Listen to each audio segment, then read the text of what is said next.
بسم الله الرحمن الرحيم qodobada barnaamijkan aan idinkugu haynana waxaa ka mid ah iyadoo caawa uu galay habeenkii 23aad dagaalka bariga dhexe ayaa saacadihii ugu dambeeyay Iiraan waxay xoojisay duqeynta ay ku hayso Israa'iil waxaana mar kale ay fulisay weerar kale oo qayb ka ah muujadaha howlgalka ballanqaadka dhabta ah waxaana la beegsaday saldhig military iyo deegaano ku yaal dhanka waqooyiga geesta kale wasiirka gaashaandhigga Israa'iil ayaa isna ku andacoonaya toddobaadkan inay xoojinayaan weerarada ka dhanka ah Iiraan iyadoo xilligan laga soo warinayo magaalooyin kala duwan oo ka mid ah Iiraan duqeymo xagga cirka in lagu hayo afayeenka aqalka Koongareeska waddanka Mareykankuna wuxuu isna sheegayaa in ay gaaraan ujeedooyinka dagaalka inkastoo weli uu sheegayo in xaaladdu ay sii soconayso dagaalka sidoo kale barnaamijka waxaan idinkugu haynaa Xisbullah oo weerar ay ku qaaday ciidanka Israa'iil ka warbixisay ruushkana si adag ayuu uga hadlay dagaalkan waxaana uu sheegayaa weeraradan ay wadaan Mareykanka iyo Israa'iil natiijada inay dib iyaga ugu soo laaban doonto dhamaan wararkan iyo qodobo kale iyo wixii warah ee soo kordhay intaynu hawada ku jirno iyo falaqayntii ayaan idinkugu haynaa barnaamijka wararka caawa Maxamed Maxamuud Cadde wararkan isku soo duway ayaa qadka ku jira maxamedan ku bilowno qodobada wararka ugu waaweyn ciidamada ilaalada kacaanka ayaa sheegaya in ay dufcadii 72aad ee weerarada xagga gantaalada ah ee ka dhanka ah Israa'iil iyo ciidamada badda ee Mareykanka ee la yiraahdo ciidanka badda ee shanaad ayaa la meel mariyay ciidamada ilaalada kacaanka waxa ay sidoo kale sheegayaan dufcada 72aad waxay ahayd mid aad u awood badan oo khatar badan ay ku jiraan gantaalada qadar iyo cimaad loo yaqaano oo nishaabkooda sugan yahay waxaana lala beegsaday ciidamada cirka Israa'iil xaruntooda iyo xarun waqooyiga Israa'iil ku taala sidoo kale waxaa la sheegay in weeraro iyo nidaam difaaca labadaba in la beegsaday Israa'iil wakaaladda wararka ee Tasniim ayaa soo xiganaysa ilo militariga waddanka Iiraan oo sheegaya in dowladda Mareykanka ay la kulmin doonto jawaab aanan hore loo arag haddii ay weerarto jasiiradda Kharq ilahaasi ayaa sheegay in Mareykanka uunan haynin awood uu jasiiraddaasi kaga dagaalami karo khasaare xoog lana uu ka soo gaari doono aan weligeed la arag isla markaasna waxaan xasilooni darro uu ku imaanayaa xagga amniga biyo mareenka baabmandib ee badda cas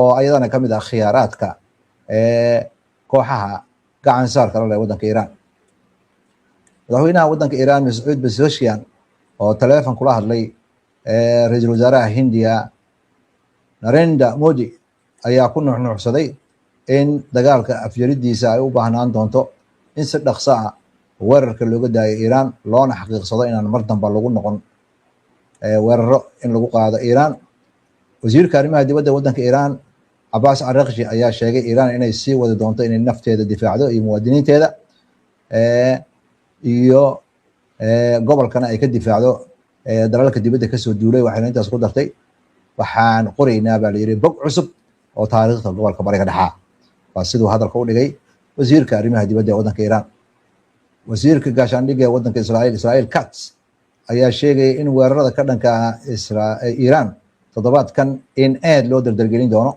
toddobaadkan waxaan dardargelin doonaa buu yiri duqeynta ay qaadayaan ciidamada qalabka siga ee waddanka Iiraan iyo militariga waddanka Mareykanka oo ka dhana goobo badan oo ka mid ah waddanka Iiraan iyo kaabayaashiisa uu isku haleynayo oo weerarku wuxuu noqon doonaa mid si weyn loo ballaariyo loona dardargeliyo mar uu qiimeynayay howlaha militariga Israa'iil ay wadaan madaxweynaha waddanka Mareykanka Donald Trump nin ka tirsan xisbigiisa jamhuuriga ayaa u muuqda in si toosa ana caqabad loogu noqon doonin madaxweynaha Mareykanka ama uu ugu noqon doonin madaxweynaha Mareykanka iyadoo colaadda laga yaabo bariga dhexe ka socota inay jiidanto afhayeenka aqalka hoose Mike Johnson ayaa sheegay in howlgalka militariga uu si dhaqso ah ku dhamaan doono waxayna ila tahay buu yiri howlgalkii aan ku talagalnay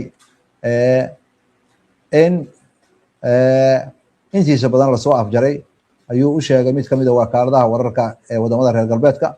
waxaan isku dayeynaa buu yiri gantaalada ballistikada ee wadanka Iran iyo warshadaha laga soo saaro iyo maraakiibtooda ciidanka badda in la burburiyo. hadafyadaasna intooda badan hadda waa la fuliyay. Johnson ayaa hoosta ka xariiqay in Iran ay awood u leedahay inay khatar geliso maraakiibta maraya marinka Hormuz.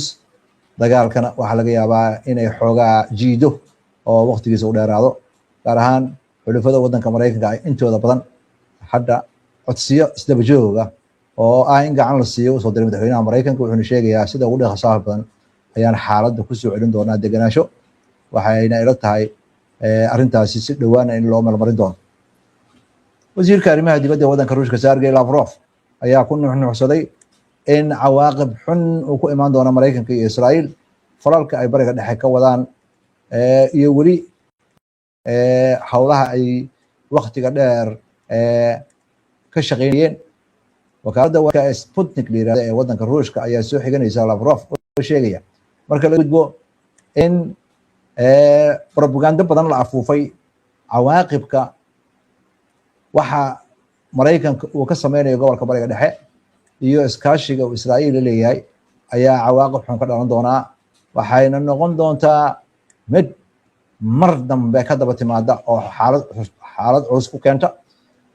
waxaadna moodaa buu yiri in marka lala tacaamulayo gobolka bariga dhexe in la isticmaalayo mabaadii in tallaabo la qaadayo aan kala soc lahayn oo weeraro ah. arrintaasna ma aha mid la aqbali karo. waa tahay maxamed, waa mahadsan tahay. daawadayaashuna way mahadsan yihiin. mar kale ayaan soo dhaweynaynaa. daawadayaal waxaan u gudbaynaa falaqaynta wararka iyo wixii warah ee degdega ee soo kordha. maxamed, aan ku bilowno arrinta dagaalka aynu ku bilowno. Iiraan waxaad moodaa in ay xoojinayso weerarada. warbaahinta Israa'iil waxayba sheegaysaa in saacadihii lasoo dhaafay in ka badan 30 gantaal lagu soo riday Israa'iil oo meelo kala duwanna khasaare u ka dhashay, dab iyo burburna la soo warinayo. meelaha qaarkoodna ambalaasta loo yeeray, inkastoo ilaa hadda aan la soo bandhigin khasaaraha ka dhashay. weeraradan Iiraan ay xoojinayso iyadoo duqeynta ay ku socoto, maxay khubaradu ka sheegaysaa? dabcan waynu arkaynaa wararka ka imaanaya Iiraan ee sheegaya in magaalooyin kala duwan oo Shiiraas iyo Teheraan ay ka mid yihiin duqeyn inay ku socoto. su-aashaas waa su-aal aad iyo aad u fiican. dhinaca Mareykanka iyo Israa'iil duqeyn ayay ku wadaan magaalooyinka waaweyn iyo nawaaxigooda ee wadanka Iiraan. Iiraan ayadana dhankeeda waxay wadaa weeraro isdaba joog ah. waxaa la marayaa dufcadii 72 ayaa la marayaa. dagaalka ay ugu magacdareen wacdu saadiqi afraad. waxaana muuqata in wararka ka soo baxaya Israa'iil dhankeeda ay muujinayaan in nidaamkii digniinta degdega ahaa ee loo diri jiray shacabka Israa'iil inta ay gantaalada soo gaarin in hadda fariin loo diray oo leeyahay nidaamkii difaaca cirka oo dhan waxa weeye waa istaagay. muwaadiniinta digniintii loo diri jiray hadda waxa weeye waxtar ma yeelanayso, sababtoo ah dadka markay maqlaan dhawaqa wiishashka ka digay gantaalada ayay ku cariri jireen goobaha. hadda waxa weeye digniin la-aan weeye. qof walba waxaa la rabaa in uu feejignaado oo mas-uuliyadda ammaankiisa ka shaqeeyo. tan kale, duqeynta Iiraan ay qaaday dhowrkii maalmood lasoo dhaafay, waxyeelada sida khabirada hadalka u dhigayaan Israa'iil magaalooyinkeeda waaweyn oo Tel Aviv iyo Xayfa ay ka mid yihiin loo geystay. waxa weeye waxaan la arag oo la maqal. korontooyinkii, biyihii, noloshii ayaa cakirantay. waxaa intaa dheer in ururka Xisbullahna dagaalka waqooyiga ay ka wadaan iyo gantaalada ayadana culays weyn Israa'iil inay ku keentay. Israa'iil inay hadda shalay ka joogto dagaalka ay ku qaadhay Iiraan, waxaana muuqata inaynan istaagi doonin weeraradaasi joogtada ah. dhinaca Mareykanka weli wadamadii gacan saar kala lahaa ee gacanka ayagana kaabayaashoodii ayaa la duqeynayaa.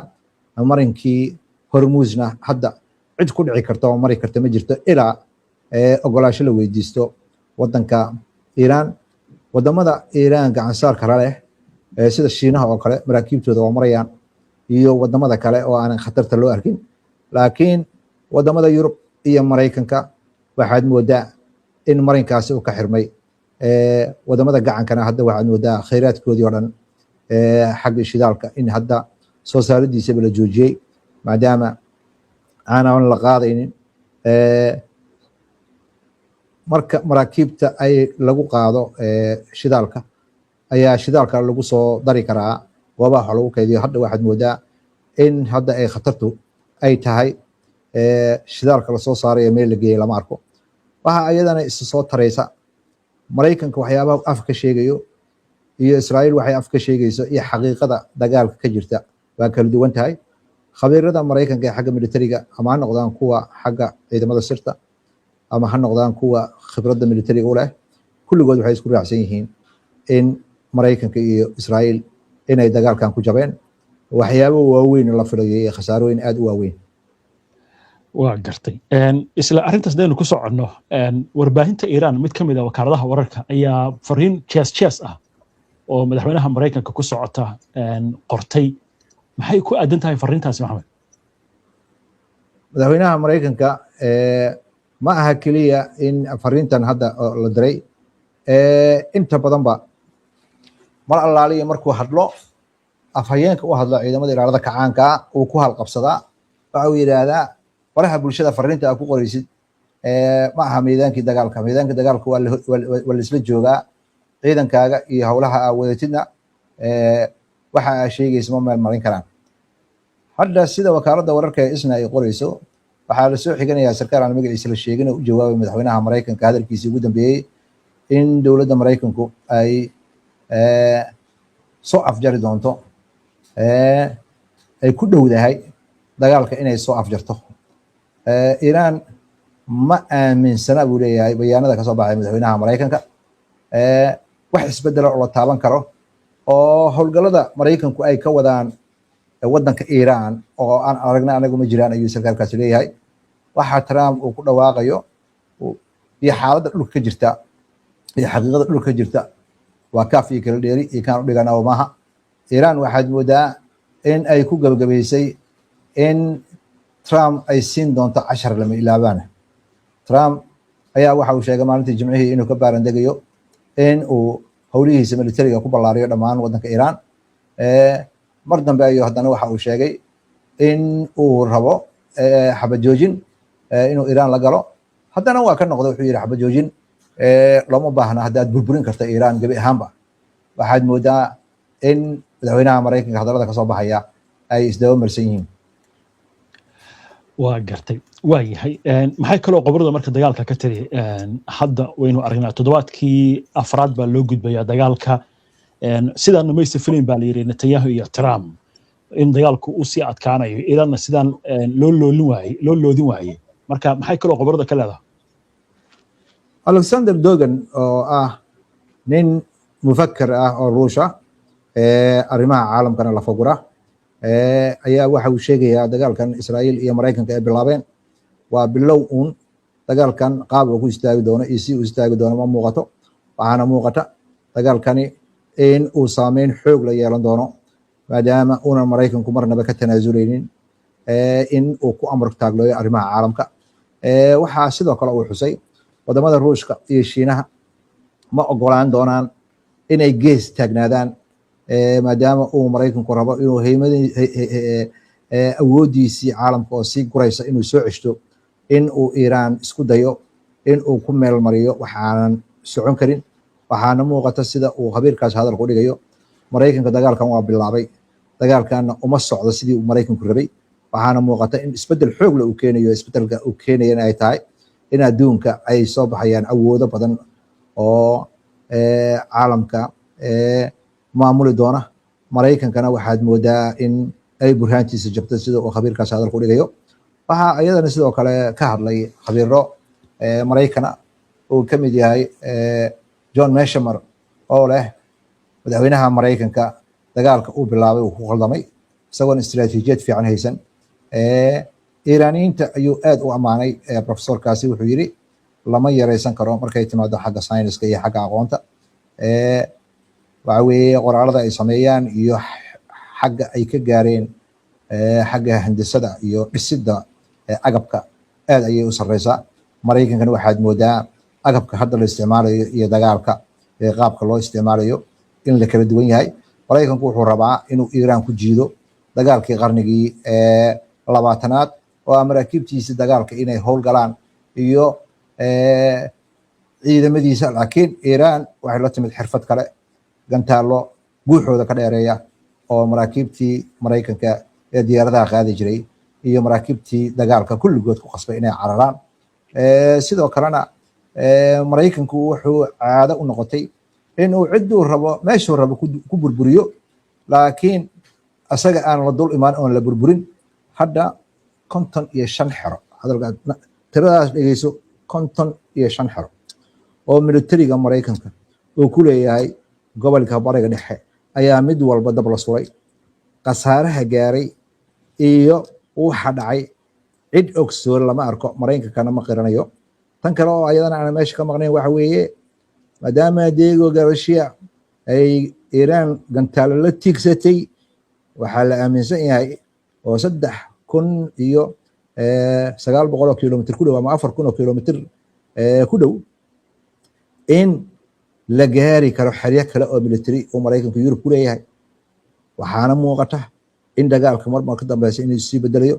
weerarka lagu qaaday ay khabiiradu ku sheegeen Diego Garcia in ay tahay dagaalka inuu dardar galay, Iiraanna hadda aan lagu eegi karin inay tahay wadan Maraykanku uu wax u yeerin karo, ay ayadu hadda la wareegtay jihaynta dagaalka. arrintaasna khatarteeda ayay leedahay. way aynu ku soo gabagabayna Maxamed, ruushka Sergey Lavrov hadalkiisa maxaa loo fasiran karaa? dowladda Ruushka dhowr goor oo hore ayay ka digtay Maraykanka waxa uu sameynayo inay shaqeyneen awoodda Iiraan in aynan fari ka qodnayn. haddana aad moodo Maraykanka inuu xaalad khatar ku jiro. waxa ayadana meesha ka maqnayn Maraykanka dhowr goor ayuu isku dayay in uu dowladda Ruushka gacan weydiisto sidii Iiraan looga qaadi lahaa uraniumka ay tayagelisay. warar kale oo soo baxaya ayaa sheegaya oo lala yaaban yahay oo dhinaca Ingiriiska ka soo baxay oo la leeyahay wadahadaladii ugu dambeeyay iyadoo meel fiican ay marayaan oo Iiraan ay ogolaatay in nuclearkeeda go'aamo fiican laga gaaro, ayaa wadanka Maraykanka iyo Israa'iil ay dagaalkan qaaday. Ruushka hore ayuu Maraykanka uga digay in Iiraan dagaalkeeda aan lagu degdegin. haddana sida uu Alexander Dogan hadalka u dhigay in danaha Shiinaha iyo Ruushka ay dayacmaan ma ogolaanayaan dagaalkana inay Iiraan jabto, ma ogolaanayaan wadamadaasi. inkastoo ay hadda saaxadda si toos u taagnayn, haddana ilaha reer galbeedka o dhan waxay sheegayaan ama ay qorayaan wargeysadooda, telefishinadooda iyo ceeb walba in xogta lagu beegsanayo militariga Maraykanka in uu Ruushka siinayo. Ruushka dagaalka Ukraine ayaa intaasoo kale Maraykanku u geysan jiray oo xog la wadaagi jiray wadanka Ukraine. hadda waxaad moodaa waxa af Ingiriiska lagu sheegay tit for tat inay socoto. adiga saa yeesha ayaan yeelayaa, adna saa yeeli jirta anigu yeelayaa. waxaana muuqata dagaalkan laysku raacsan yahay inuu sii ballaaranayo. madaxweynaha Maraykanka warar ka soo baxaya ay sheegayaan inuu dagaalkan xakameynayo ama dagaalkan uu soo afjarayo, in ay dhaaftay arrintaasi inay tahay Maraykanku in uu ku dhawaaqo inuu dagaalka ka baxo iyo inuu dagaalka ka jabo. jabidina waa bilaabatay ay leeyihiin khabiiradu, wax u dhexeeya ma jiraan. Israa'iilna waa loo baqayaa dhowrka maalmood bishan ka haray dagaalkan hadduu sii socdo, duqeynta baaxadda iyo qotada ay ku socota haddii ku socoto, in dad badan oo Israa'iiliyiin inay ka qaxi doonaan magaalooyinka waaweyn ee Israa'iil. qaxa waa bilowday. Masar waxaa la sheegay dad badan inay u gudbeen. wadaha waxaa la sheegay dad badan inay dhanka Rashrash ay uga gudbayaan wadanka Jordan. dhinaca Mediterranean-kana inay Qubrus aadayaan oo dadku dooman raacayaan. waxay tahaba dagaalkan ayadoo aan qorshe lahayn ayaa la galay. haddana waxaad moodaa in runtiisii iyo adkaysi inay u baahan tahay dagaalkan uu dheeraanayo ayna jeclaan lahaayeen Israa'iil iyo Mareykanka dagaal yaro kooban laakiin xaalku ma fiicna waayahay wararka ugu dambeeya haddii aynu eegano waxaa lagu soo waramayaa in dhanka Lubnaan duqeymo culus Israa'iil ay ka wado gaar ahaan magaalada Beirut iyo deegaano kale oo koonfurta ku yaal sidoo kale waxaa lagu soo waramayaa in nidaamyada difaaca ee magaalada Tehran ay la dagaalamayaan diyaarado dagaal oo hawada soo galay waa tahay inta ayaa caawa daawadayaal ku soo gabagabeynayna barnaamijkii wararka caawa waana ku mahadsantihiin daawashada barnaamijka si aad ula socoto wararkan iyo barnaamijyada iyo macluumaadka aynu soo gudbino haddii aad ka cusub tahay baraheena bulshada ama horay aadan ugu xirnayn hadda ku soo biir aynu barnaamijka xiga insha Allah inta ka horeysa nabadiin